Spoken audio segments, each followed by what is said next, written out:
अस्सलाम वालेकुम वरहमतुल्लाह। Dear students, आज हम बात करेंगे डेमोक्रेटिक गवर्नमेंट्स के बारे में। जैसे आपको पता है कि इंडिया इज़ ए डेमोक्रेसी, एक जमहूरी मुल्क है। यहाँ पे जो लीडर है उसको लोग चुनते हैं।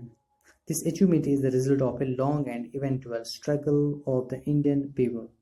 ये ऐसे ही नहीं है कि डेमोक्रेसी आ गई, इसके पीछे एक बहुत बड़ी स्ट्रगल है, कुर्बानी है, जद्दोजहद है। There are other places in the world where people have also struggled to have democracies.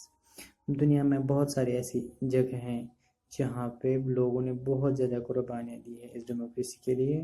You know that you know now that the main feature of a democracy is that people have the power to elect their leaders. तो इसका सबसे बड़ा ताकत ये है कि लोगों के पास हक होता है कि अपने लीडर को चुने। So in a sense, a democracy is ruled by the people. इस तरह से हम कह सकते हैं कि democracy means ruled by the people. The basic idea is that people rule themselves by participating in the making of these rules. तो इससे बेसिक आइडिया इसका ये है कि लोग अपने आप को खुद रूल करते हैं by participating in the making of these rules. क्योंकि वो बनाते हैं किसी को, तो वो फिर रूल बनाता है, तो डायरेक्टली वो वही रूल करते हैं खुद को। Democratic governments in our times are usually referred to as representative democracy. आजकल की डेमोक्रेटिक गवर्नमेंट्स को हम रिप्रेजेंटेटिव गवर्नमेंट डेमोक्रेसीज बोलते हैं।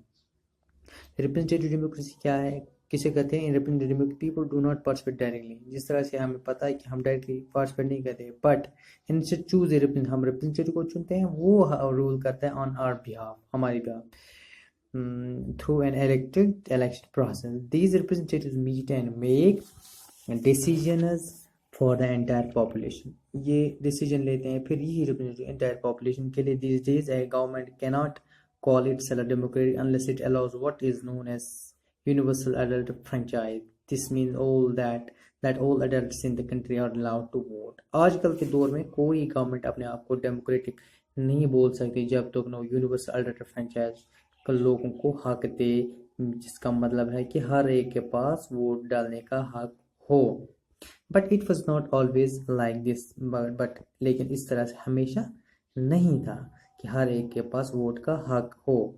Can you believe that there was a time when governments did not allow women and the poor to participate in the election? क्या आप यकीन करोगे कि एक टाइम ऐसा था जिस टाइम वुमेन, औरतों को और गरीब लोगों को इलेक्शन में पार्टिसिपेट करने का हक ही नहीं था? In their earliest forms governments allowed only men who own property and were educated.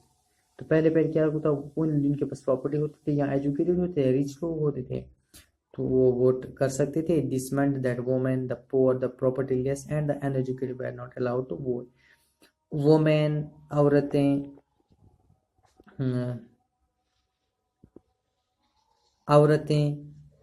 गरीब लोग जिनके पास प्रॉपर्टी, अनएजुकेटेड, तो वो सारे क्या, उनको वोट डालने का was governed by the rules and regulation that these few man made.